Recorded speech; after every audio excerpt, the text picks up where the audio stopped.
Und an diesem Abend darf Janina Mütze, die Geschäftsführerin des Meinungsforschungsinstituts CIVI, natürlich nicht fehlen. Guten Abend, Janina. Schön, dass du zu uns gekommen bist, hier ins Studio.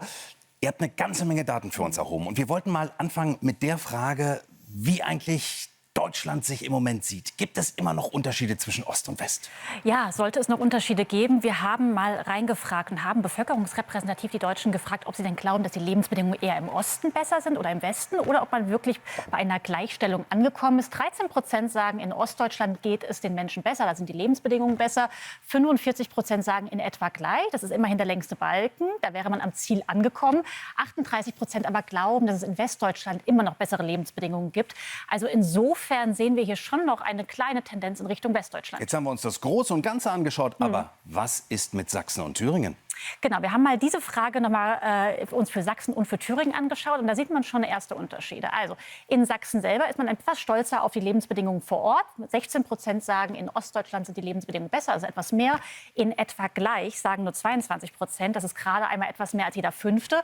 Und dass die Lebensbedingungen in Westdeutschland besser sind, das glauben 57%. Also ich glaube, hier sieht man schon mal deutlich, der Blick in Sachsen heißt, die Lebensbedingungen im Westen sind deutlich besser. Ja, aber was heißt nun Thüringen? Also beide Bundesländer haben ja eigentlich eine gute Wirtschaft. Und wie habt ihr denn, was für Zahlen habt ihr aus Thüringen erhalten? Die gleiche Frage haben wir in Thüringen auch noch mal ausgespielt. Und das schauen wir uns jetzt auf dem nächsten Chart an. Auch hier sieht man in Ostdeutschland, da sagen immerhin 18%, dass die Lebensbedingungen hier besser seien. In etwa gleich ebenfalls nur knapp jeder Fünfte.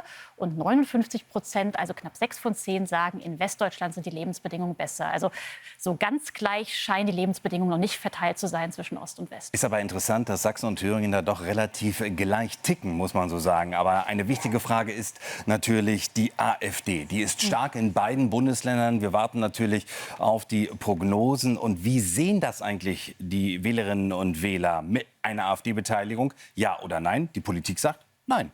Ja, also ich glaube, wenn man sich die Umfragen der letzten Wochen angeschaut hat, dann weiß man, wir werden heute ein Stück weit auf die AfD gucken, wenn es keine ganz großen Überraschungen gibt. Und deshalb haben wir die Menschen mal gefragt, wie sie eine Regierungsbeteiligung der AfD in ihrem jeweiligen Bundesland bewerten würden. Jetzt fangen wir mit Sachsen an. Hier sagen 48%, sie würden es als positiv bewerten und nur 38% sagen negativ.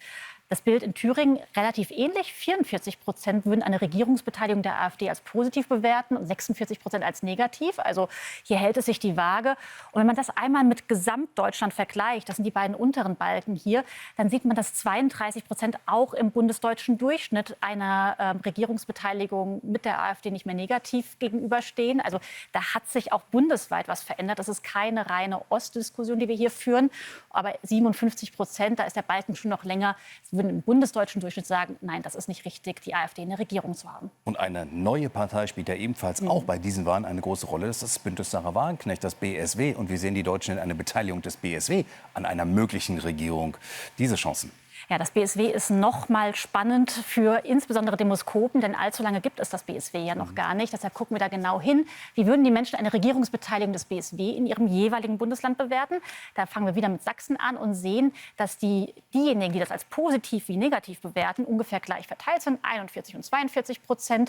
In Thüringen sind es 36%, die ein Regierungsbündnis mit dem BSW als positiv bewerten würden und 47% negativ.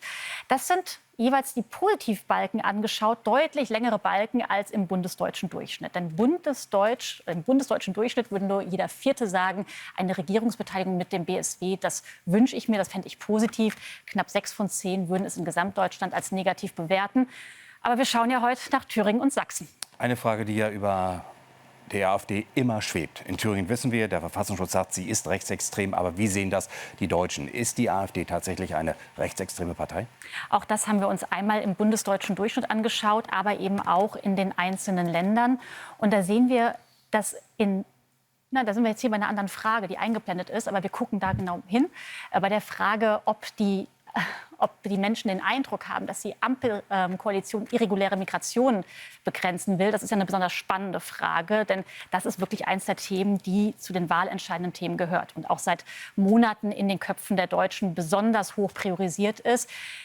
Den Eindruck, dass die Ampel Migration begrenzen will, irreguläre, sind nur 10% der Sächsinnen und Sachsen.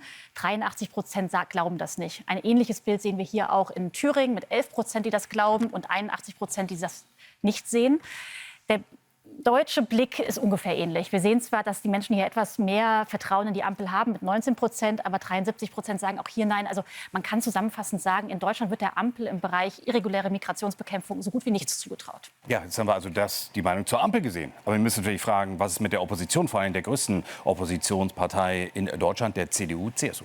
Genau, dafür muss man wissen, dass beim Thema Migration der AfD besonders hohe Kompetenzwerte zugeschrieben werden. An Platz 2 kommt in der Regel die Union in Befragungen. Und wir haben uns deshalb jetzt auch noch mal angeschaut, wie die Menschen das ganz explizit in Sachsen und Thüringen bewerten. Haben Sie den Eindruck, dass die CDU irreguläre Migration nach Deutschland begrenzen will, im Vergleich beispielsweise zur SPD, wie wir es unter der gesamten Ampelkoalition, wie wir es uns eben angeschaut haben, würden immerhin sagen, 41% der Menschen in Sachsen, ja, ich glaube, die CDU würde das tun oder möchte das. 46%, ich meine, das ist auch fast jeder Zweite, sagt aber nein, das traue ich auch der CDU nicht zu. 42% in Thüringen sehen hier die Kompetenz in der CDU und trauen es ihr zu. Aber auch hier sehen wir wieder 46% Nein. Also es gibt schon einen großen Zweifel in Sachsen wie auch in Thüringen. Und im bundesdeutschen Durchschnitt, das sind die beiden unteren Balken wieder, da sieht das Bild etwas besser aus Sicht der Union. Also 57% würden es der CDU, CSU zutrauen. Beziehungsweise sie haben nur nach der CDU gefragt und 33% sagen Nein.